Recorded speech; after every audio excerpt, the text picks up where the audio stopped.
Bienvenue. Aujourd'hui, le message va être pris dans le livre d'Éphésiens au chapitre 3. Rien que le verset 1. Et même c'est rien qu'une partie du verset 1. L'apôtre Paul qui dit, à cause de cela, moi, Paul, le prisonnier de Christ. Bon.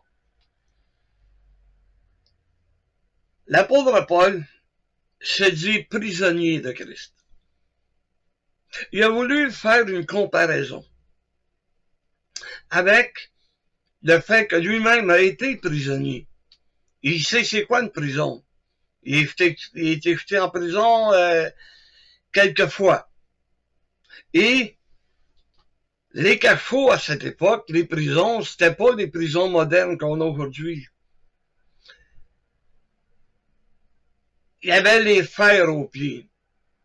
C'est-à-dire que c'est des morceaux de métal qui étaient pris après la cheville, qui étaient barrés là. Et qui avaient une chaîne qui était rattachée au mur, ou donc qui était vissée au mur, si vous aimez mieux. Et l'apôtre Paul savait que c'était impossible de s'évader. C'était impossible de sortir de là. Il était prisonnier. Un peu comme nous sommes prisonniers de l'amour de Jésus. On est emprisonné dans cet amour. On est enchaîné dans cet amour. On ne peut pas se passer de cet amour-là dans nos vies. Et c'est à ça que l'apôtre Paul veut faire allusion. Parce que nous, on a besoin de cet amour-là. On a besoin d'amour. On est venu à l'église, et ce qui nous a étonné de plus, en entrant dans l'église, c'est justement l'amour qu'on voyait autour de nous. L'amour que les gens avaient les uns pour les autres, c'est ce qui nous a attirés. Et cet amour, on le partage aujourd'hui. Cet amour, on essaye nous aussi d'être un exemple, en s'aimant les uns les autres comme Jésus nous a enseigné de faire.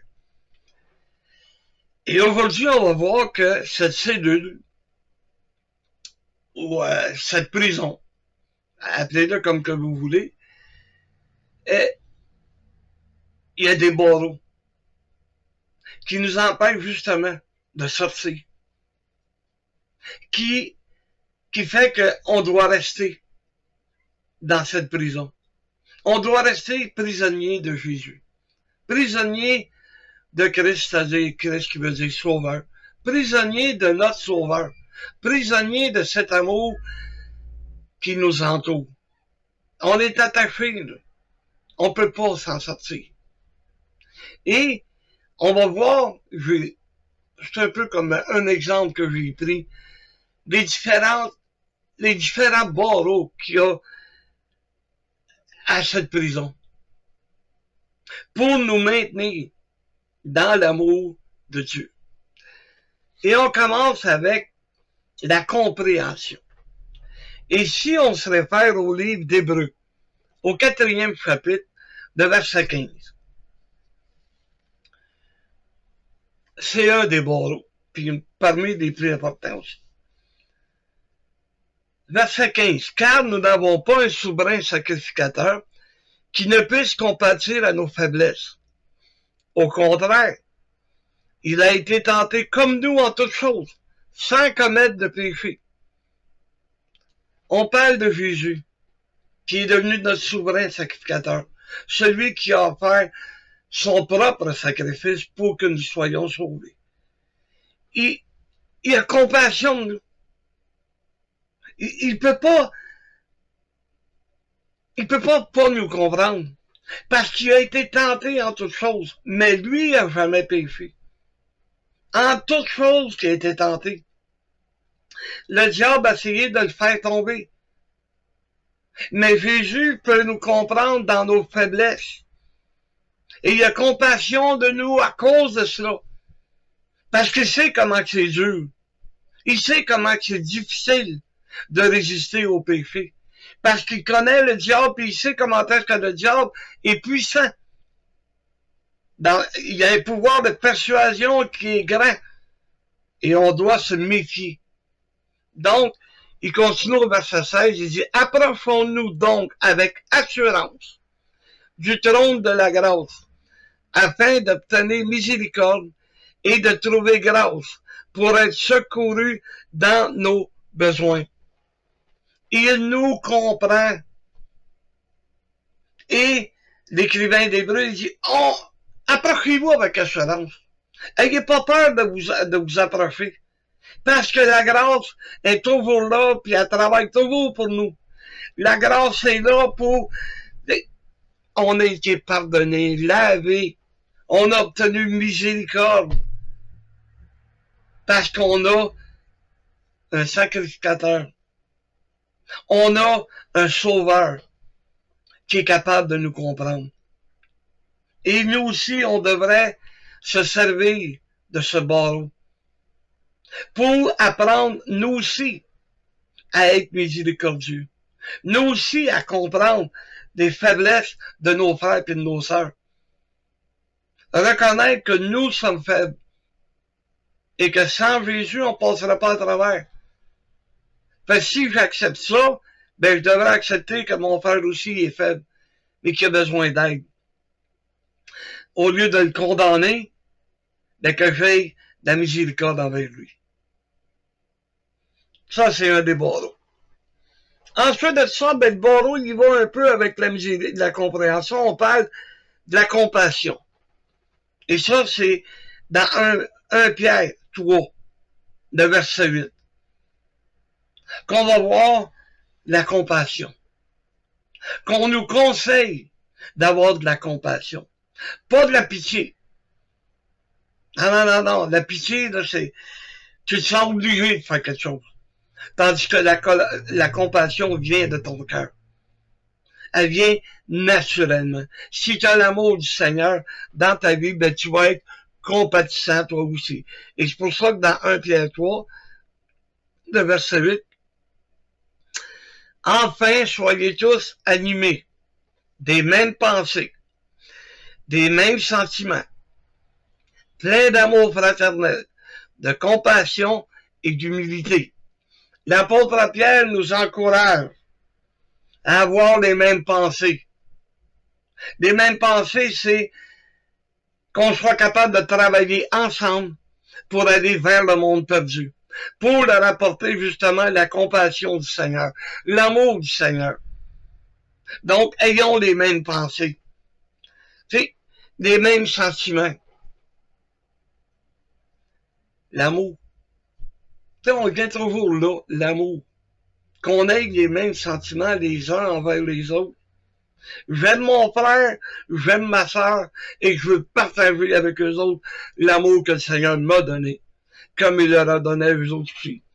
Plein d'amour fraternel, plein de compassion, être capable d'avoir de la compassion,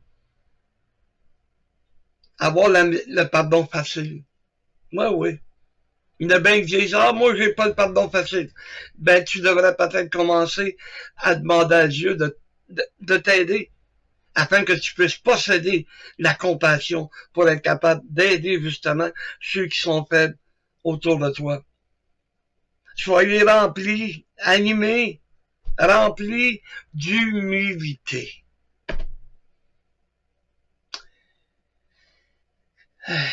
Qu'on soit capable de voir les autres au-dessus de nous-mêmes. C'est ça que Jésus nous conseille. Mais on n'est pas capable. Puis, on est là avec nos idées, nos pensées, puis les dons ben sans dessin. Un don ben nouille. C'est des réactions qu'on a. Ce sont des réactions parce qu'on pense qu'on est meilleur qu'eux autres. On pense qu'on est plus grand qu'eux autres. Non, le Seigneur a voulu nous montrer, regarde, il a pris un petit enfant et il dit devenir humble comme un petit enfant.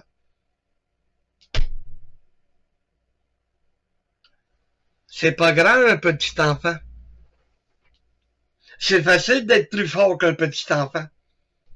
Mais de devenir un petit enfant, Parce que eux autres, là, regarde, on va se le dire.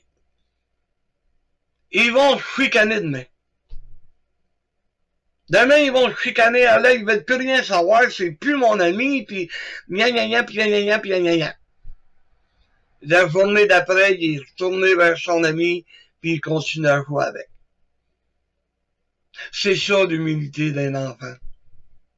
C'est ça l'humilité, c'est que eux autres, il n'y a pas sujet, il n'y a pas matière à rester en colère. Il n'y a pas matière à se prendre plus grand que l'autre, à penser qu'il est meilleur que l'autre. Il veut plus rien savoir de son petit ami, mais il s'ennuie parce qu'il a besoin de sa présence. Il a besoin d'être avec lui. Il a besoin de jouer avec. Il a besoin peut-être que ça devienne son confident. L'humilité des enfants devrait être un exemple pour chacun d'entre nous. Que mon frère a besoin d'aide, mais de ne pas penser que je peux l'écraser. Parce que moi, je suis meilleur que lui. La journée où tu commenceras à penser que tu es meilleur qu'un autre, attention à tes fesses. Parce que le Seigneur va te botter le derrière. Il va te montrer c'est quoi l'humilité. Ensuite de ça, il y a un autre des barreaux qu'on appelle le barreau de la miséricorde. Ben oui, soyez miséricordieux, comme votre Dieu est miséricorde. Il y a une histoire dans l'évangile de Luc, qu'on connaît tous. On la connaît par cœur, c'est dans Luc 10, à partir du verset 30, que vous pourrez lire à la maison. C'est l'histoire du bon Samaritain. Il y a eu miséricorde, il y a eu compassion. Il y avait un homme qui était couché là, qui avait été battu. Un homme qui avait été battu tellement qu'ils l'ont laissé là à demi-mort, à moitié mort. Ils l'ont laissé dans le fossé. Un sacrificateur est passé. Il s'est dit en lui-même, ben, il y a quelqu'un d'autre qui va l'aider. Moi, je veux pas me salir les mains. Lui qui devait enseigner la miséricorde. Lui qui devait être miséricordieux. Non. Il n'a pas agi avec miséricorde. Un Lévite. La même famille des sacrificateurs. Lui aussi, il devait enseigner c'est quoi miséricorde. Peut-être que lui, il s'est dit la même affaire. Oh, j'y toucherai pas des Blancs qui me fassent un procès. C'est comme le bien des années avant qu'ils passent la loi du bon Samaritain au Québec puis au Canada. Le monde n'osait pas s'en mêler. Et s'il va plus mal, ben ils vont me traîner en cours. Hey! Ben excuse. La miséricorde, là. Regarde. Il y a un de mes frères qui a eu un accident. Il y avait le steering qui était pogné après les jambes. Quand mon autre frère est arrivé, là, c'est Dieu, il y avait du monde, là, il n'y a personne qui faisait rien. Il a pogné le steering, la colonne, puis il l'a arraché. OK, vous allez me dire, c'était son frère. Mais n'importe qui aurait pu faire la même chose. Il souffrait, là. Il avait le steering, il était pogné, là.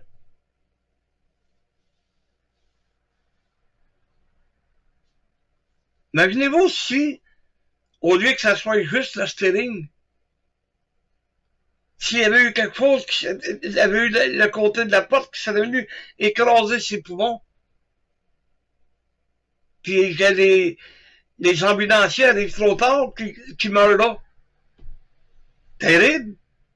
Tout ça parce que le monde, ben, m'en mêle pas. Moi, si je m'en mêle, il peut. Hey! Voyons donc. Ben, le monde est rendu là. Ils n'en ont plus de miséricorde. Ils savent plus qu'est-ce que c'est que la miséricorde. Pourtant, frères et sœurs, c'est un geste d'amour. Comment se fait que tu peux voir quelqu'un dans la souffrance, puis pas essayer d'interroger. Il me semble que ça n'a pas de bon sens. Ça n'a pas d'allure. Mais pourtant, regarde dans le monde, c'est le même. T'sais, prends l'exemple de tous ceux, à cause du prix des loyers, qui sont rendus dans la rue. Parce que les propriétaires, la seule chose qu'ils regardent, c'est rien que cette année, là, à Montréal, j'écoutais ça aux nouvelles, 18% d'augmentation pour les loyers. Ça a du bon sens, 18%. Ça a toujours été 2, 3, 4, une grosse année, 6, 7. Mais 18%, le monde peut bien avoir de la misère à arriver. Ils sont dans la rue. En plein hiver.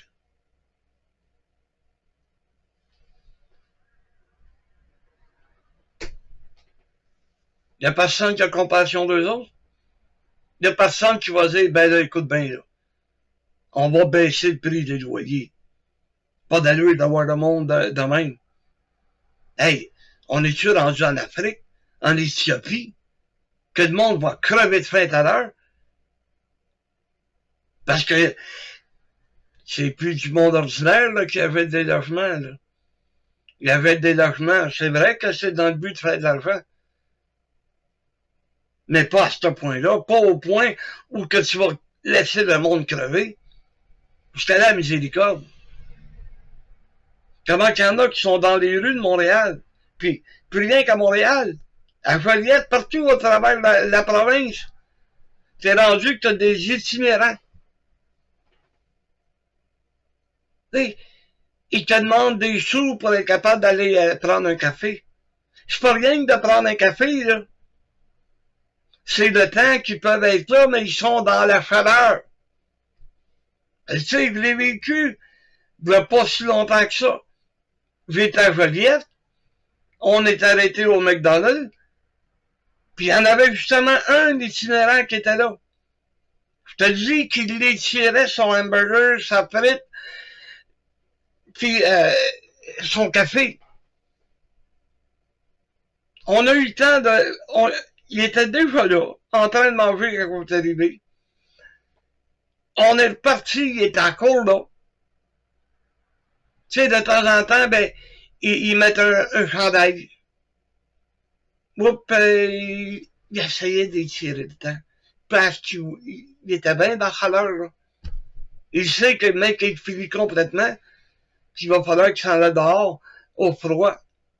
Qui sait qu'il y a miséricorde? Tu sais, la pitié devrait rentrer en ligne de compte. Parce que la compassion, le monde en a plus. Ils sont obligés de leur tirer des larmes. Ah ouais. Ils essayent de toucher le cœur, mais ils sont pas capables. Fait qu'ils touchent leur tête. Ils essayent de les amener un peu de bon sens. Parce qu'il n'a plus de miséricorde. Malheureusement. La bonté. La bonté, là, c'est des gestes qui sont faits par l'amour. On dit que quelqu'un est bon. Il est bon pour les autres. Parce qu'il y a de la bonté en lui. Il y a tout ça, la bonté, la miséricorde, la compassion, ce qui fait de lui un enfant de Dieu qui est au service de Dieu. Parce que Dieu va passer à travers son cœur. Dieu, excusez, va se servir de l'amour qu'il a dans son cœur pour que cette personne devienne bon, que cette personne ait de la bonté. Être capable d'aider celui qui est dans le besoin autour de lui. Quelqu'un qui est bon. La douceur ensuite de ça, c'est un autre débat. C'est dans Philippiens 4, le verset 5. Qui nous apprend, qui nous dit que votre douceur soit connue de tous les hommes. Le Seigneur est proche. C'est ça qui est écrit. Que votre douceur soit connue de tous les hommes. Le Seigneur est proche. Il est juste à côté. T'sais, on disait autrefois, il est tellement proche que je pourrais quasiment y toucher. Il est encore plus proche que dans cette période-là, que dans ce temps-là. Mais il dit là, que votre douceur soit connue de tous. Il n'a pas dit deviens champion du monde de boxe, deviens champion du monde de karaté ou de judo, je sais pas. Il dit que votre douceur soit connue de tous. Mais aujourd'hui, dans le monde dans lequel on vit, il n'y a pas un homme qui va se faire passer pour un fifi. Alors, comme nos parents nous enseignaient, nos pères, un homme, ça broye pas. Ben, c'est drôle, le mien, il était pas mal broyard quand il a commencé à vieillir. C'était facile que mon vieux, ben, il ait des larmes aux yeux. Je me disais à moi-même, ben, ça valait bien la peine de me dire à moi quand j'étais plus petit qu'un homme, ça broye pas. Mais aujourd'hui, là, je m'en vais vers la vieillesse, moi, avec. Et je riais de ma femme quand elle broyait sur un film. Mais veux-tu que je te dise que le monsieur là, qui fait son tas, il broye lui avec? Quand il y a quelque chose de triste qui se passe à la TV dans un film, ou un roman, ou n'importe quoi, quelque chose qui est triste, ben le monsieur il vient les yeux pas mal pesants. Ouais. Les yeux qui veulent couler. Ah ouais, comme un érable. Je sais pas si c'est le fait qu'on vieillit. Je sais pas si c'est le fait qu'on devient plus vieux, qui nous amène à être plus sensibles, mais que notre douceur soit connue de tous. Mais on peut pas se faire passer pour n'importe quoi. Va dans le gym, là, tous ceux qui sont là, ils sont là parce qu'ils veulent avoir un corps parfait. Ils veulent avoir un body, là, que tout le monde, tu sais, tu veux le six-pack? Quand il va sur la plage avec son petit costume, ben, il y a un beau six-pack.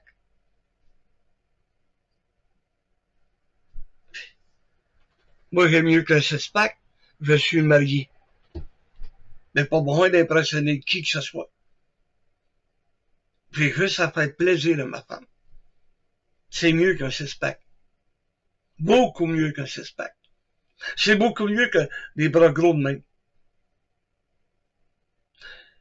J'ai jamais eu un body, une shape de bodybuilding.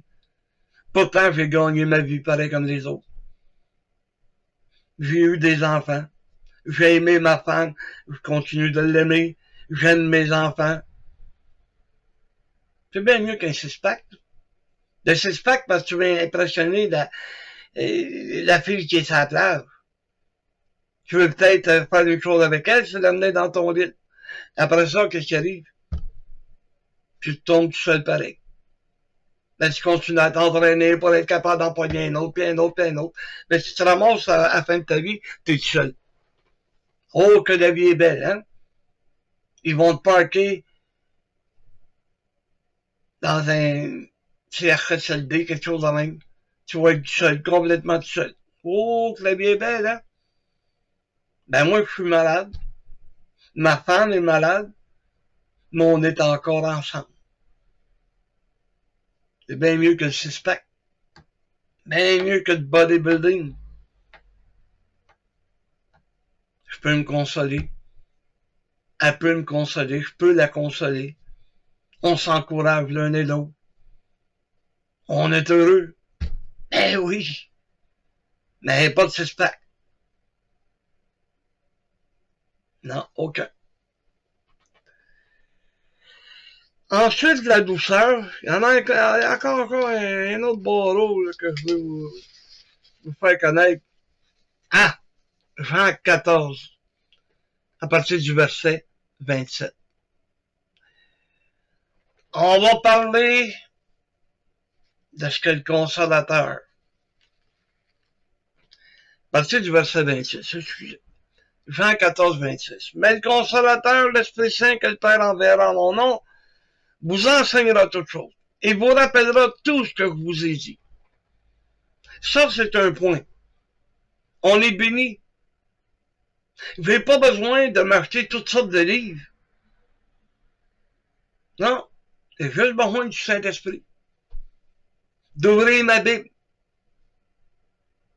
Il va me consoler. Quand ça va pas bien, on peut aller voir dans les psaumes et voir ce que le roi David et les autres psalmistes essayent de nous aider, à nous consoler. Ce que Job a vécu, on essaye de se consoler parce qu'on dit, j'ai jamais vécu ce que lui a vécu. L'Esprit Saint qui m'enseigne. S'il y a quelque chose que je comprends pas, ben, je vais te prier, Seigneur, puis dans les jours suivants, le Seigneur m'inspire. Il me montre. Mais si tu n'as pas l'Esprit de Dieu, tu ne comprendras rien. Va lire la Bible, tu comprendras rien. Tu as besoin de l'Esprit de Dieu, de l'Esprit Saint, qui va t'enseigner, qui va te consoler. Et au verset 27, il dit, je vous laisse la paix. Je vous donne ma paix. Ça, c'est Jésus qui dit. Je vous donne pas comme le monde donne. Ah non, non, non, non, non. Parce que le monde, là, c'est pas la paix qu'il veut, c'est la guerre. C'est pas la paix qu'il veut, lui, ce qu'il veut, c'est te détruire. Il veut t'écraser pour être capable peut-être de prendre tes biens, de posséder tes biens. Il y en a pas de paix. On essaie d'en trouver, là, tu sais. Imaginez-vous le proverbe qu'un imbécile quelque part a dicté. Je veux la paix. Va faire la guerre s'il le faut. Tu es assez imbécile. Mais le monde est là, puis waouh, bravo, hey, ça c'est songé. Non, c'est de l'imbécilité pure. Tu vas avoir la paix, mais fais tout pour avoir la paix. Tu n'es pas obligé de faire la guerre. Mais pour démontrer la puissance de l'homme, ben là, il va faire la guerre pour obtenir la paix. Imbécile. C'est pour ça que le Seigneur Jésus nous dit que votre cœur ne se trouble point, ne s'alarme point. Trouble-toi pas avec ça. Laisse-les faire. Je vais m'en occuper, moi. Quand viendra le temps, là, je vais m'en occuper, les autres. Mais là, c'est pas le temps. Laisse-les faire leur guerre. Laisse-les faire leur guerre. Toi, continue de me servir. Et le dernier des barreaux que je pourrais vous dire, même peut-être que vous allez en trouver d'autres, mais de qu'est-ce qui te retient, qu'est-ce qui nous retient dans cette cellule, quels sont les barreaux qui me retiennent, quelle est cette chaîne, ces fers aux pieds qui me retient. Jean 15, le verset 10. Si vous gardez mes commandements, vous demeurerez dans mon amour, de même que j'ai gardé les commandements de mon Père et que je demeure dans son amour. Vous ai dit ces choses afin que ma joie soit en vous et que votre joie soit parfaite.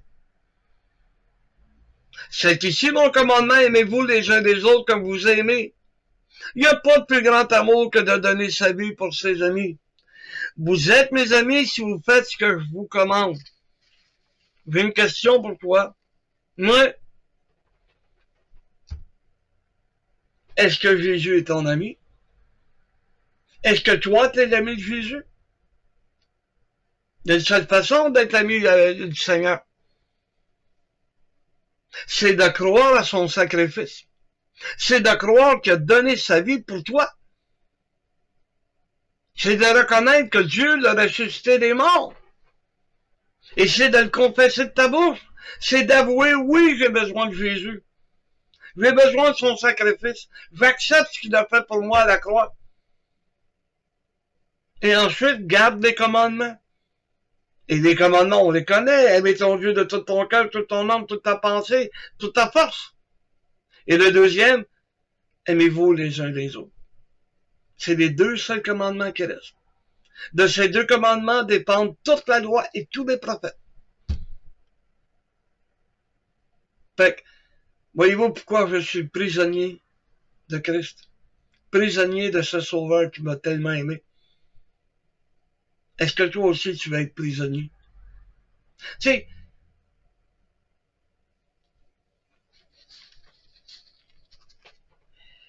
on met quelqu'un en prison pour pas qu'il recommence. Tu sais, il y a toutes sortes de personnes en prison. T'as des tueurs, t'as des voleurs, t'as des violeurs, bon.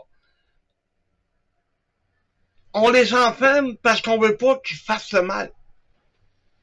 Ben moi, je suis prisonnier du Seigneur, je suis enfermé dans son amour parce qu'il veut pas que je continue à faire le mal. Facile à comprendre, là. Tu sais, je suis pas tueur.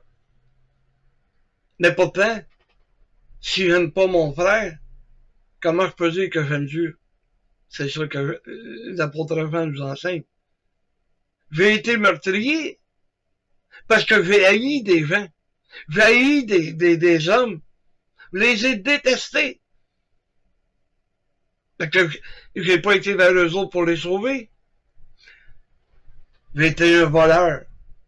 J'ai été malhonnête. J'ai été un menteur. Mais Dieu veut pas que je recommence ça. C'est pour ça qu'il m'a emprisonné dans l'amour de Jésus. C'est la grâce que je vous souhaite. De devenir des prisonniers comme moi. Que Dieu nous aime et qu'il prenne soin de nous. Amen.